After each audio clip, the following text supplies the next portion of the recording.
우리 오늘 같이 볼 말씀은 시편 42편 1절에서 11절까지의 말씀입니다. 우리 시편 42편 1절에서 11절까지 말씀을 봉독합니다. 하나님이여, 사슴이 시냇물을 찾기에 갈급한 같이 내 영혼이 주를 찾기에 갈급하니이다. 내 영혼이 하나님 곧 살아계시는 하나님을 갈망하나니 내가 어느 때에 나아가서 하나님의 얼굴을 배울까? 사람들이 종일 내게 하는 말이 내 하나님이 어디 있느냐 하오니 내 눈물이 주야로 내 음식이 되었도다. 내가 전에 성의를 지키는 무리와 동행하여 기쁨과 감사의 소리를 내며 그들을 하나님의 집으로 인도하였더니 이제 이 일을 기억하고 내 마음이 상하는도다. 내 영혼아, 네가 어찌하여 낙심하며 어찌하여 내 속에서 불안해하는가? 너는 하나님께 소망을 두라. 그가 나타나 도우심으로 말미암아 내가 여전히 찬송하리로다. 하나님이여, 내 영혼이 내 속에서 낙심이 되므로 내가 요단 땅과 헤르몬과 미살산에서 주를 기억하나이다. 주의 폭포 소리에 깊은 바다가 서로 부르며 주의 모든 파도와 물결이 나를 휩쓸었나이다. 낮에는 여호와께서 그의 인자심을 베푸시고 밤에는 그의 찬송이 내게 있어 생명의 하나님께 기도하리이다. 내 반석이신 하나님께 말하기를 어찌하여 나를 잊으셨나이까? 내가 어찌하여 원수의 압제로 말미암아 슬프게 다니리까 하리로다. 내 뼈를 찌르는 칼같이 내 대적이 나를 비방하여 늘 내게 말하기를 네 하나님이 어디 있느냐 하는도다. 내 영혼아, 네가 어찌하여 낙심하며 어찌하여 내 속에서 불안해하는가? 너는 하나님께 소망을 두라.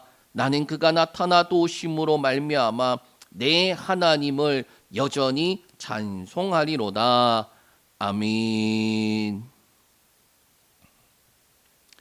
한 주 잘 보내셨습니까? 우리 2024년 마지막 주일입니다. 한 해가 어떻게 지나갔는지 모를 만큼 참 빠르게 지나간 것 같습니다.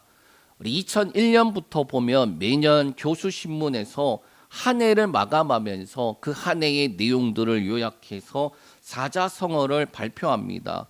올해의 이 사자성어는 이러한데 도량발호라는 사자성어예요. 이 도량반어라는 이 사자성어는 원래 사자성어가 아니라 도량이라는 단어와 발호라는 단어가 합쳐져서 만든 사자성어예요. 도량이라는 단어는 거리낌 없이 함부로 날뛰어 다님이란 뜻이고, 발호라는 단어는 권력이나 세력을 제멋대로 부리며 함부로 날뛰임이라는 뜻이에요. 그리고 이 발호라는 이 단어는 후한서에 보면은 이 바로 장군이라는 것이 등장하는데, 이 바로 장군을 뜻하는 게 뭐냐? 권력을 남용해 전횡을 일삼는 장군을 비판하는 그러한 것으로 묘사하고 있다라는 거예요.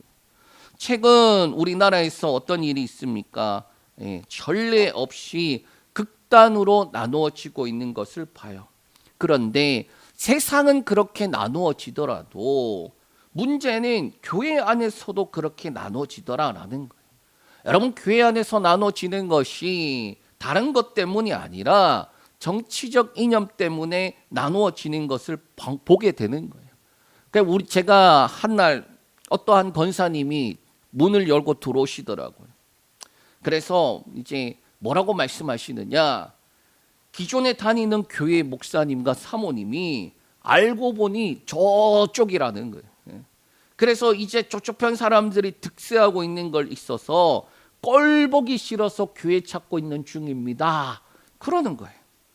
물론 그 권사님은 저에게 엄청나게 비판하면서 욕을 하면서 막 그러시고 퍼부시고 난 다음에 그래서 주일에 오시겠다 했는데 안 오셔. 자, 어쨌든 다른 교회 가셨는지 돌아가셨는지 모르겠지만은 제가 그분을 보면서 무슨 생각이 들었느냐? 교회가 이런 문제 때문에 갈라져야 하는가라는 생각이에요. 저는 개인적으로 그 교회가 가진 영향력은 사회에까지 미쳐야 한다라고 생각하던 사람이에요. 더 정확하게 말하면은 사회 구조를 바꾸지 않는 이상 신앙생활하기가 더 힘들 것이다라고 생각해서 이 사회 구조를 바꿔야 돼. 그러한 쪽의 사람이었어요. 물론 지금은 아닙니다. 사람이 바뀌는 게 꼭 그렇게 상황과 환경을 바꾼다고 되는 문제가 아니지. 자, 예를 들면 이런 일이 있어요. 미션이라는 영화가 있었습니다. 이 영화에 보면은 두 극단으로 나누어지는데 이 18세기에 원주민 과라니족 마을로 선교사로 온 이 가브리엘 신부, 왼쪽에 있는 사람이죠. 그 사람과 살인 복역수 멘도자가 오른쪽에 있는 사람입니다. 자, 그들이 한 그 부족 속에서 그렇게 복음을 증거하고 있는데, 문제는 이 포르투갈 영토로 편입되면서 이 원주민들이 죽을 위기에 처하니까 두 가지 반응으로 나타나는 거예요. 가브리엘 신부는 비폭력으로 가야 한다. 또 멘도자는 폭력은 폭력으로 저항해야 된다. 그래서 각자의 선택에 따라서 대항을 하는 거예요. 자, 왼쪽이 지금 잘 안 보이는데 이게 뭐냐 하면 이제 전쟁을 하기 위해서 폭탄이랑 그 다음에 화살이랑 그런 것들을 준비하고 쏘고 있는 장면입니다. 자, 그러면 저는 어떤 쪽에 더 가까웠느냐? 오른쪽에 있는 멘도자 쪽에 더 가까웠어요. 싸워서 이겨야 돼, 그런 쪽이에요. 그리고 더 지나치게 나아가서 목사 국회의원도 있어야 된다, 그렇게 생각하던 사람이었어요. 자, 그런데 시간이 지나고 보니 지금 저의 모습은 어떠한가? 어디에 더 가깝나? 가브리엘 신부 모습처럼 더 가까워요. 어느 것이 옳으냐 질문보다는 나이와 연륜과 그리고 상황과 그런 모든 것들이 종합적으로 되어서 이게 맞는 것 같아. 또 어떤 때에는 저게 맞는 것 같아. 그렇게 바뀌더라라는 거예요. 자, 그러면 여러분, 주어져 있는 상황에 따라 달라지는 것을 절대적인 것이라고 볼 수 있을까요? 또는 지금은 맞는 것 같은데 시간이 지나서 보니까 그때 그게 아니었어.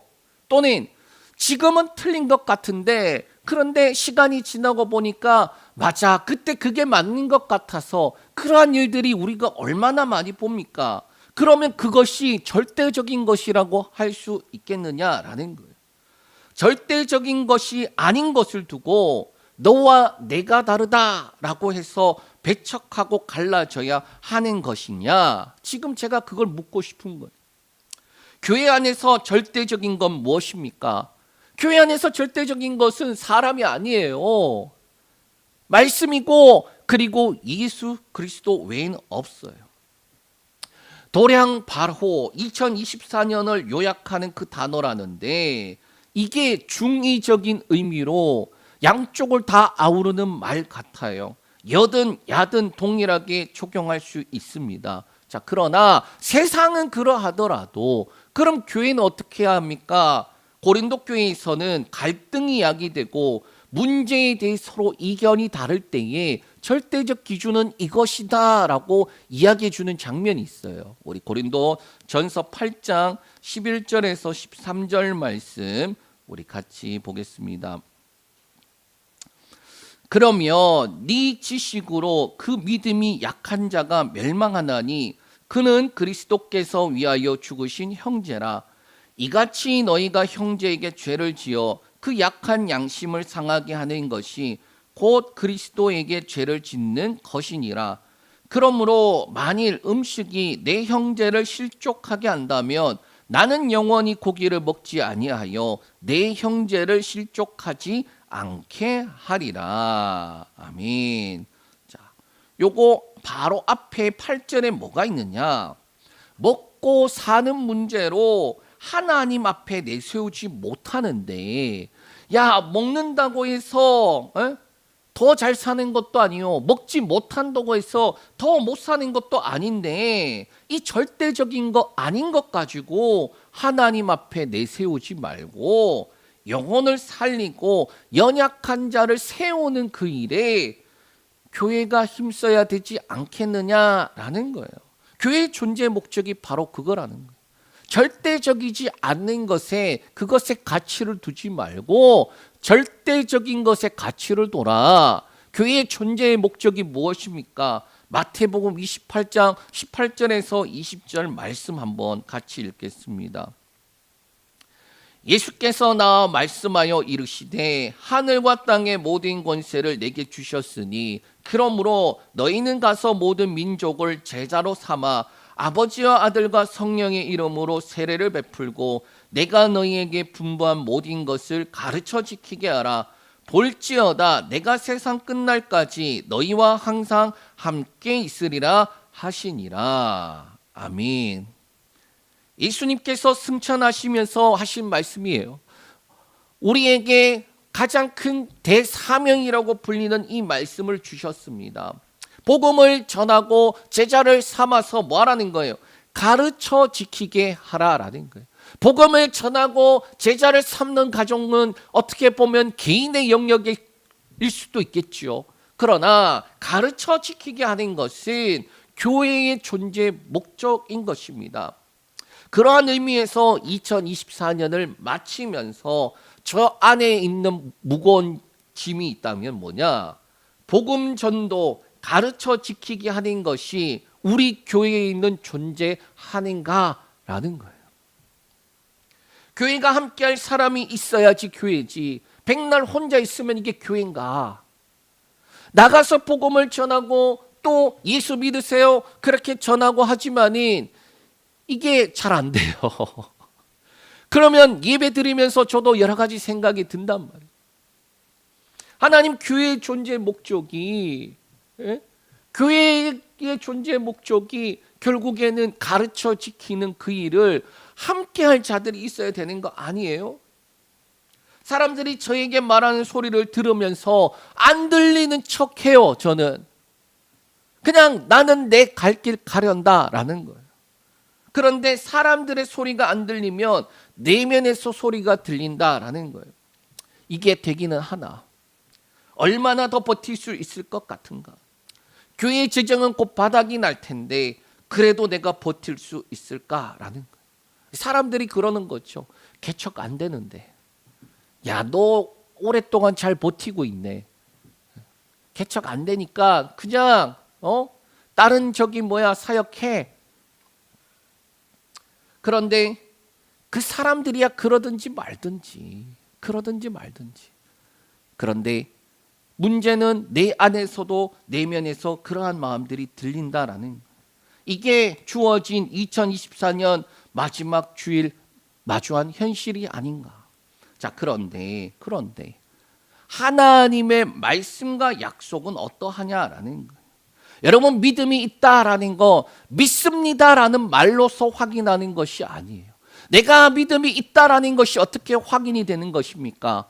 우리가 계속 말씀을 통해서 나누었던 것은 믿음은 말씀과 약속을 근거로 하는 거예요.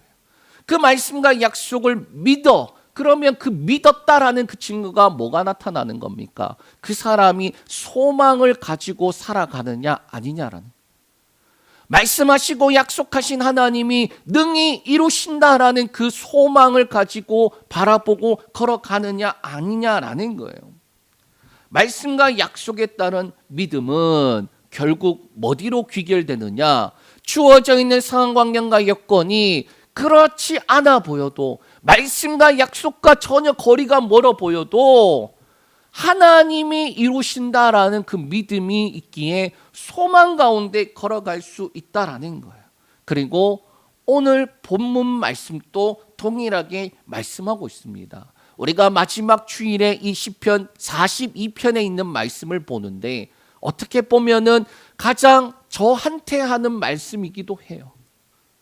42편 이 말씀을 저와 여러분들이 붙잡고, 하나님 2024년 참 힘들었어요. 어려웠어요. 그러나 우리가 내년을 또 소망할 수 있는 이유는 하나님의 말씀과 약속을 믿는 자들이기 때문입니다. 그렇게 함께 고백하는 저와 여러분들 되시길 축복합니다. 시편 42편 말씀은 고라 자손의 시로 알려져 있어요. 이 고라 자손은 성전에서 찬송을 담당하던 레위 지파의 한 계열입니다. 그리고 이들의 시편에는 보면 하나님을 향한 강렬한 갈망과 동시에 예배의 중요성을 담고 있어요. 먼저 하나님을 향한 강렬한 갈망에 대해서는 시편 43편 5절 말씀이 있는데 우리 읽겠습니다. 내 영혼아 네가 어찌하여 낙심하며 어찌하여 내 속에서 불안해하는가. 너는 하나님께 소망을 두라. 그가 나타나 도우심으로 말미암아 내 하나님을 여전히 찬송하리로다. 아멘. 이 42편과 43편은 연결되어 있다고 보고 있습니다. 자, 이어서 예배의 중요성에 대해서는 시편 84편 10절 말씀인데 밑에 있지요. 읽습니다. 주의 궁정에서의 한 날이 다른 곳에서의 첫날보다 나은즉 악인의 장막에 사는 것보다 내 하나님의 성전 문지기로 있는 것이 좋사오니. 아멘. 이 고라 자손의 시의 특징이 하나님을 향한 갈망과 그리고 예배의 중요성에 있다라는 거예요. 자, 그러면 오늘 본문 말씀인 시편 42편에서는 어떻게 말씀하고 있는가? 우리 한번 보겠습니다. 먼저 1절에서 2절 말씀 읽겠습니다. 하나님이여 사슴이 시냇물 찾기에 갈급함같이 내 영혼이 주를 찾기에 갈급하니이다. 내 영혼이 하나님 곧 살아계시는 하나님을 갈망하나니 내가 어느 때에 나아가서 하나님의 얼굴을 배울까. 하나님을 찾는 그 갈망이 어떻게 표현되고 있습니까? 사슴이 시냇물을 찾기에 갈급한 같다라고 말하고 있어요. 여러분, 이 사슴은요 특징이 있습니다. 건조한 환경에서도 그 물을 찾는 특징이 있어요. 물론 다른 생물들도 똑같겠지만은 물 없이 살 수 없기 때문에 그렇겠지만은 이 사슴은요 기어코 물을 찾아내요. 또 포식자나 장애물이 있어도 이 시냇물을 찾아서 마시는 모습을 봅니다. 우리가 동국의 왕국이나 그리고 동물의 왕국이나 또 다큐멘터리를 보면 어떠한가요? 뻔하게 악어가 있는데 또 주변에 포식자들이 대기하면서 있는데 그 사슴이 막 주변을 막 두리번 하면서도 물을 기어코 마셔요. 목숨을 걸고 얻어야 할 것이 있는데 그게 뭐라는 거예요? 물이라는 거예요. 목숨을 걸어서라도 찾아야 할 시냇물과 같이 지금 이 시편의 기자는 뭐라고 말하냐? 내가 하나님을 갈급하는 것이 이만큼 갈급합니다. 목숨을 걸고서라도 찾아야 될 하나님입니다 라고 그렇게 말하는 거예요. 그리고 2절에서는 현재는 갈급하지만 채워지지 않는 현실의 절망과 고통을 호소해요. 갈급한데 그 갈급함이 채워지면 좋을 텐데 현실이 그렇지 않다라는. 자, 그런데 게다가 안 좋은 상황이 겹치기 시작합니다. 우리 3절 4절 말씀 읽겠습니다. 사람들이 종일 내게 하던 말이 네 하나님이 어디 있느뇨 하오니 내 눈물이 주야로 내 음식이 되었도다. 내가 전일 성리를 지키는 무리와 동행하여 기쁨과 감사의 소리를 내며 그들을 하나님의 집으로 인도하였더니 이제 이 일을 기억하고 내 마음이 상하는도다.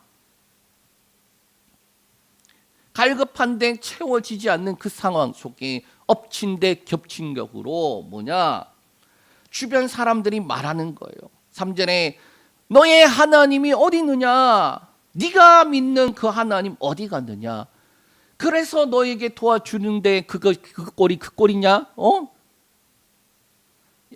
그 말을 듣는 시편의 기자는 이렇게 말하죠. 내 눈물이 주야로 내 음식이 되었도다라는. 그러면서 4절에 과거의 일들을 회상을 합니다. 성의를 지키고 여러 사람들과 하나님 앞에서 기쁨과 찬양으로 예배할 그때가 생각이 나는 거예요. 그래, 하나님 그때 너무나도 행복했었는데 지금은 이 꼴입니까?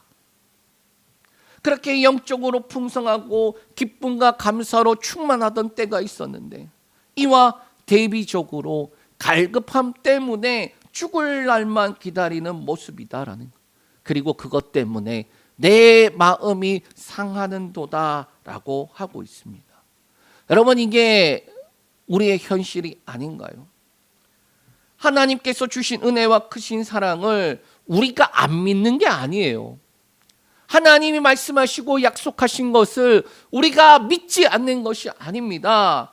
너무나 오래되고 현재 마주한 현실이 너무나도 척박하기 때문에 고통과 탄식이 나오는 것이 아닌가요?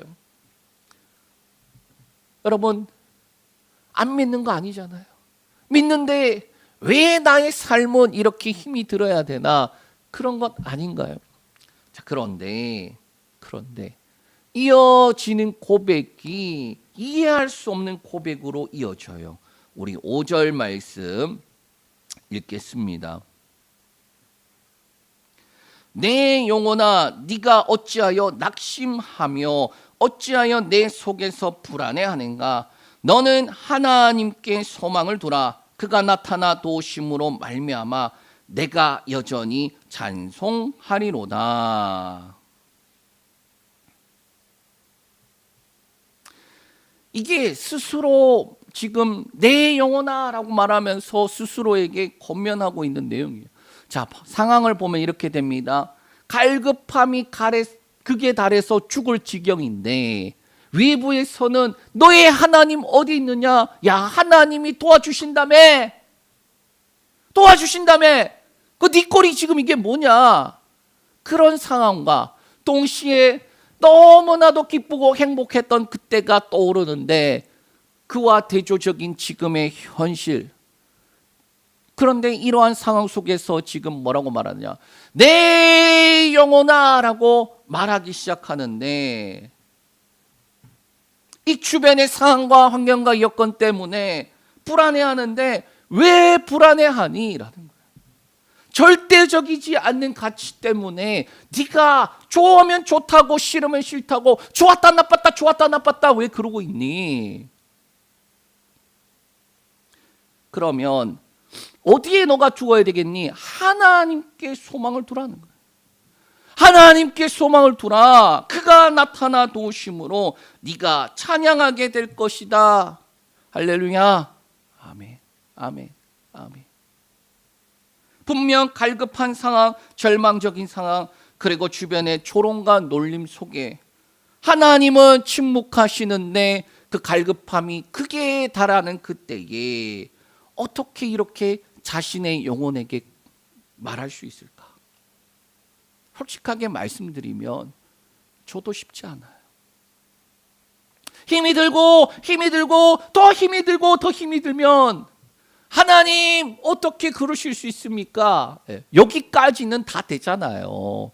그런데 여기서 한 발자국 더 나가서 어떻게 네가 불안해하느냐? 하나님께 소망을 두라. 그가 나타나 도우심으로 네가 찬양하게 될 것이다. 우리가 거기까지 나아가야 되는데 그 바로 직전에서 멈추지 않나요? 그래서 제가 궁금해서 이 말씀을 준비하다가 보니까 아니 어떻게 이렇게까지 한 발자국 믿음의 발자국을 내디딜 수 있는가? 첫 번째로 주를 기억하기 때문이다 라고 말하고 있어요. 우리 6절 말씀 읽겠습니다. 6절. 내 하나님이여 내 영혼이 내 속에서 낙심이 되므로 내가 요단 땅과 헤르몬과 미살 산에서 주를 기억하나이다. 아멘. 자, 이 말씀이 앞에 있는 내용은 현실적인 내용이에요. 어떠한 상황이냐? 내 영혼이 내 속에서 낙심이 된다라는 게 현실이에요. 내게 주어져 있는 이 현실 때문에 낙심이 됩니다. 이게 현실이에요. 그리고 그 현실이 어떠하느냐? 내가 요단 땅과 헤르몬과 미살 산에서라는 거예요. 여러분, 이게 지리적인 내용인데 이 지리적인 내용은 뭐냐? 성전이 있는 예루살렘에서 멀리 북쪽에 있는 땅들을 의미해요. 상황적으로는 낙심이 됐고 현실적으로는 하나님의 성전과 멀리 떨어져 있는 거리에 있다라는 거예요. 성전에서 떨어져 있다는 말이 지리적인 거리감이 아니라 영적으로도 하나님과 지금 멀리 떨어져 있는 상황. 그런데 이러한 상황과 현실에서도 그의 고백은 뭐냐? 주를 기억하나이다라는 거예요. 그러니까 내 영혼아 어찌하여 네가 불안해하고 낙심하느냐? 너는 하나님께 소망을 두라 할 수 있는 이유가 뭐냐? 주를 기억하나이다 때문에. 주를 기억하나이다. 그의 상황이 바뀌었나요? 아니에요. 그의 환경이 바뀌었습니까? 아니에요. 낙심되는 상황, 환경적으로는 성전에서 멀리 떨어져 있는 상황. 그런데 뭐 때문에 그가 그렇게 고백할 수 있느냐? 주를 기억하나이다 라는. 여러분들은 주님을 기억하십니까? 내가 예수를 처음 만났던 그때가 기억이 나시나요? 내가 절망 가운데 있을 때에 내 손을 붙잡고 일으켜 세워주시던 그분이 기억나십니까? 말씀하시고 약속하시며 끝내 이루시겠다고 말씀하시는 그 하나님이 기억나시나요? 주를 기억하기 때문에 이렇게 고백할 수 있는 것이에요. 자, 이어서 둘째로 고난은 깊지만 고난조차도 하나님의 통치 아래 있다라고 고백하고 있습니다. 우리 7절 말씀 읽겠습니다. 주의 폭포 소리에 깊은 바다가 서로 부르며 주의 모든 파도와 물결이 나를 휩쓸어 나이다. 여기에 보면은 두 번이나 주의라고 되어 있죠. 그런데 주의라고 말하면서 이어지는 단어가 폭포 소리에 깊은 바다가 서로 부르며 또 주의 모든 파도와 물결이라고 말하고 있어요.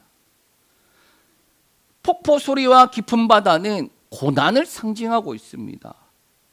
어마어마하게 폭포가 떨어지는 것처럼 거기에서 나오는 그 소리, 고통의 소리와 깊은 바다로 끌려 내려가는 것처럼 그러한 모든 것들이 절망과 고통을 상징하고 있어요.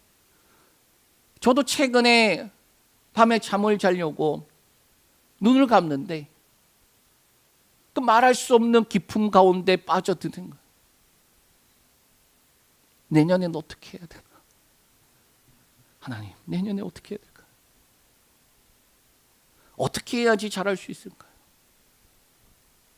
그렇게 생각하니까 자려고 눈 감았는데 진짜 땅으로 꺼지는 것처럼 푹 빠지는 거예요. 또 주의 모든 파도와 물결이 나를 휩쓸었다. 여러분, 감정이 막 요동치는 그때를 아마 아실 거예요. 이 말이 뭔 말이에요? 고통이 심해지면 이 막 감정이 막 요동을 치는 거예요. 파도와 물결이 막 휩쓸었다라는 표현이 딱 그러한 거예요. 자, 그런데 여기에 뭐가 붙었다고요? 주의. 이 모든 것들이 지금 누구의 손에 있다라고 고백하느냐? 하나님의 손에 있어요. 하나님, 내가 고난을 겪고 있든 내가 어려운 상황에 있든 그게 나 혼자가 아니라 주의 손 안에 있군요. 주님 함께 하시는 고난이군요. 주님 함께 걸어갈 길이군요. 그렇게 고백하고 있다라는 거예요. 그러니까 소망이 있는 거다라고 말하는 거예요. 그리고 셋째로 인자하신 하나님을 찬양하고 기도하겠다라는 결단을 해요. 우리 8절 말씀 읽겠습니다. 낮에는 여호와께서 그의 인자하심을 베푸시고 밤에는 그의 찬송이 내게 있어 생명의 하나님께 기도하리로다. 아멘. 여기서 인자하심이라는 단어는 원어로 헤세드라는 단어예요. 이 단어는 무슨 뜻이냐? 하나님의 변치 않는 사랑과 그리고 신실하심을 나타내는 단어예요. 그리고 낮 시간 동안에 하나님의 사랑을 경험하고 밤이라는 시간이 왔을 때에는 여전히 하나님의 신실하심을 믿으며 찬송과 기도하기로 결단하는 모습이에요. 여러분, 낮이 의미하는 것이 무엇입니까? 하나님과 함께할 동안에, 그 하나님과 함께할 동안에 충만한 은혜와 사랑을 누리는데, 문제는 밤이라는 시간이 왔을 때에, 그 밤이라는 시간이 왔을 때에 그가 뭐라고 고백하느냐? 하나님을 찬송하며 생명의 하나님께 기도하겠다라고 결단하는 거예요. 여러분, 사람이 좋은 날도 있고 어려운 날들이 있죠. 그런데 좋은 날일 때에는 잊어버려요. 뭘 잊어버립니까? 감사를 잊어버려요. 그리고 난 다음에 힘든 날이 찾아오면 그때가 좋았지, 그러면서 그때의 하나님의 은혜를 기억하는 게 불행하게도 우리의 인생이 아닌가요? 여기서 보면 이렇게 고백합니다. 나는 결단하겠다라는 거예요. 좋은 날이 왔을 때 하나님의 은혜를 내가 경험했기에 어두운 날이 다가오더라도 나는 찬양하고 나는 생명의 하나님께 기도하겠다라고 결단하겠다는 거예요. 내게 주어져 있는 상황, 환경과 여건과 상관이 없이 나에게 소망 되신 하나님께 나는 찬양하고 결단하겠다라고 지금 말하고 있는 거예요. 그러니까 소망이 있는 거예요. 여러분, 이 사람이 왜 이 기자가 이렇게 고백할 수 있을까? 말씀과 약속을 믿기 때문이에요. 물론 이러한 믿음과 소망을 가지고 살아가지만 분명히 현실 쪽에서 여러한 질문들이 올라와요. 그러니까 그냥 단순하게 하나님의 말씀과 약속을 믿어, 성경은 그렇게 말하고 있지 않아요. 믿는데 너의 삶 가운데 믿음의 도전들이 올 수밖에 없어. 믿는데 하나님의 말씀과 약속을 믿을 것이냐, 아니면 눈에 보이는 상황, 환경과 여건을 바라볼 것이냐. 구약에 있는 말씀들을 보세요. 광야에서 그들이 마주한 현실들이 어땠습니까? 목말라 죽겠다, 배고파 죽겠다, 하나님이 계시기나 한가, 그러한 상황들이에요. 그런데 그 광야에서 하나님의 목적이 무엇입니까? 이들이 나의 말씀을 순종하나 순종하지 아니하나 시험하기 위해서 광야의 시간을 주셨다라는 거예요. 마주하는 삶의 현실이 말씀과 전혀 안 같아 보이는, 이게 될까라는 싶은 그러한 주어진 상황들이 주어질 텐데 너는 어떻게 대답할 거니? 그렇게 묻는 거예요. 우리 9절에서 10절 말씀을 한번 보겠습니다. 내 반석이신 하나님께 말하기를 어찌하여 나를 잊으셨나이까? 내가 어찌하여 원수의 압제로 말미암아 슬프게 다니니까 하리로다. 내 뼈를 찌르는 칼같이 내 대적이 나를 비방하여 늘 내게 말하기를 네 하나님이 어디 있느냐 하는도다.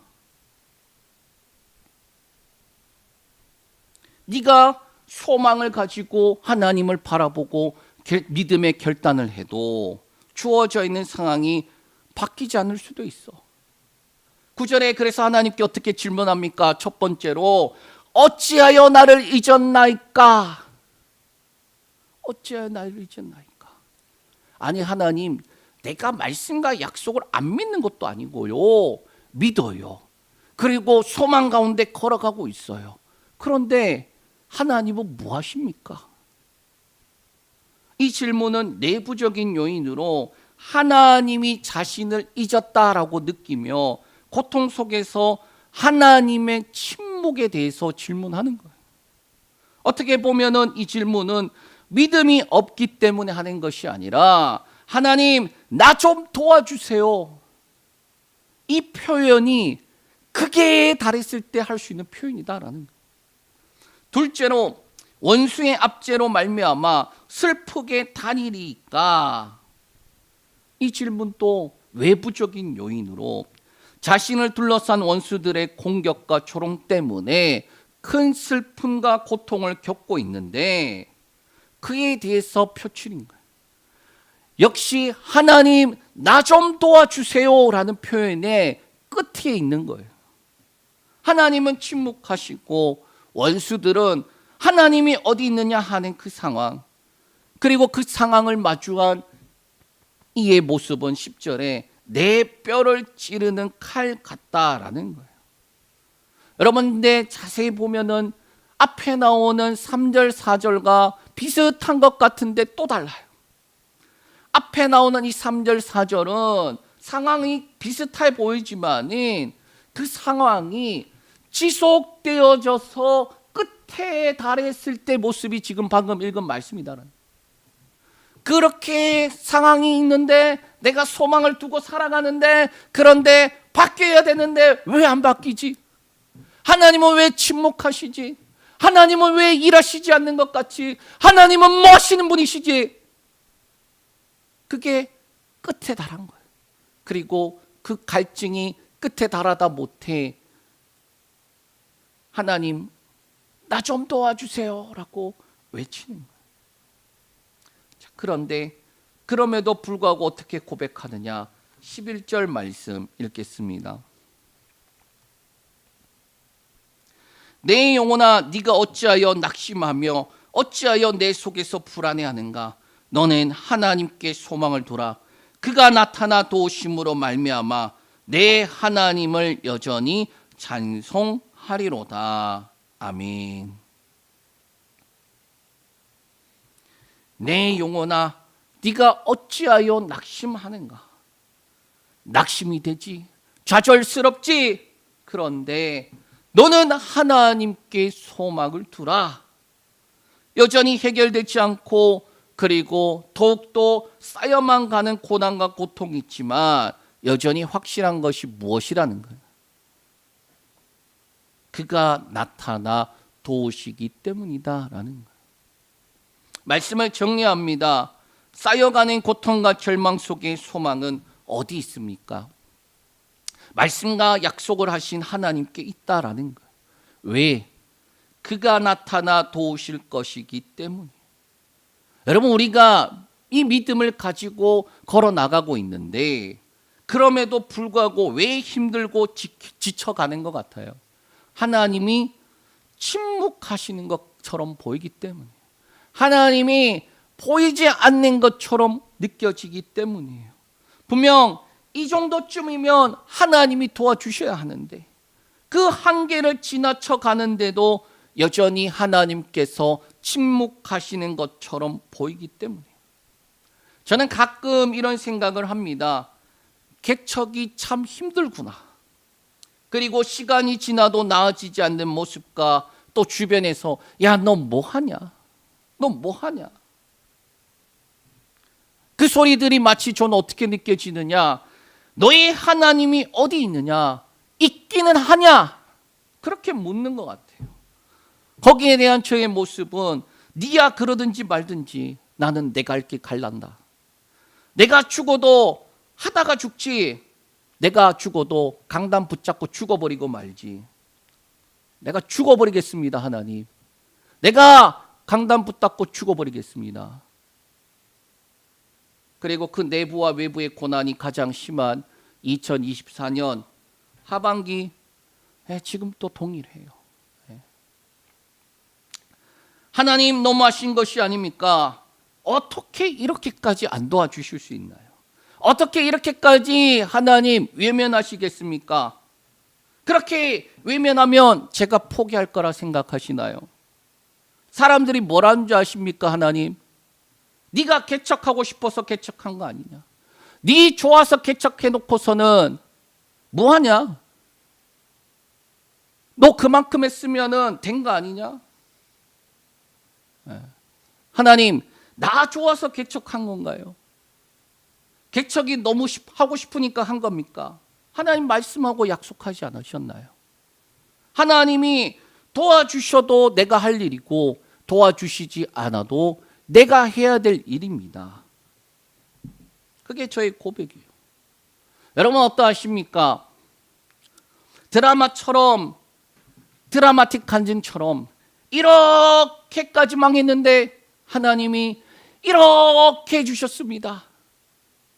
그런 모습인가요? 아니면 나도 그랬으면 좋겠는데 저 사람한테는 하나님 그러시면서 왜 나한테는 그러시지 않습니까? 하나님이 계시기나 하십니까? 너무하신 거 아니에요? 그런 모습입니까? 그런데 그러한 시간들을 이미 겪은 이 시편의 기자가 뭐라고 하느냐? 너는 하나님께 소망을 두라. 그가 나타나 도우심으로 말미암아 네가 찬양하게 될 것이다 라는 거예요. 여러분, 우리는 인류의 역사를 통해서 이미 알고 있어요. 뭘 알고 있습니까? 사람은 죄를 낳고 또 죄를 낳고 또 죄를 낳아서 절망뿐이에요. 죄인이 죄인을 낳고 죄인이 죄인을 낳아요. 가면 갈수록 죄악이 커져만 가요. 그 끝은 무엇입니까? 절망이에요. 그런데 하나님은 어떻게 하시나요? 하나님은 약속을 하시고 여자의 후손이라는 약속을 주시고 끝내 그분이 이 땅에 오셔서 자기 백성을 구원할 자로서 죄인들과 함께할 하나님으로서 오셔갖고 이루셨어요. 그 과정 속에 어떤 사람들이 있었나요? 믿음의 사람들이 있었어요. 말씀하시고 약속하신 그 하나님을 바라보면서 믿음의 발걸음을 내딛고 소망 가운데 걸어간 믿음의 조상들이 있었어요. 그리고 마침내 그것을 소망하다가 죽어간 이가 누굽니까? 아브라함이라고 예수님 말씀하세요. 나의 올 때를 바라보았다고. 우리는 어떻게 살아야 되겠습니까? 이제 이 땅에 다시 오실 예수 그리스도를 바라보고 걸어가야 돼요. 세상을 바라보면 소망이 없어요, 여러분. 절대적이지 않은 것에 바라보면은 소망이 없어요. 그런데 왜 거기에 가치를 두고 살아가십니까? 좋으면 좋았다고 막 히히거리고 힘들면 힘들다고 불평불만 원망하고 거기에 가치 두지 말라는 거예요. 말씀하시고 약속하신 하나님, 신실하신 하나님, 인자와 그 영원하심이 있는 하나님, 그 하나님께 소망을 두라라는 거예요. 그러면 마침내 그 약속을 이루셔서 능히 나타나 도우시는 그때를 마주하게 될 것입니다. 주가 다시 오기를 소망하며 우리는 우리의 믿음의 길을 걸어가야 돼요. 아무도 관심이 없어도 우리는 우리에게 주어진 그 길을 가는 거예요. 때를 얻든지 못 얻든지 예수 믿으라고 전하고 그리고 믿음의 길을 걸어가는 거예요. 이 은혜가 2024년 마지막 주일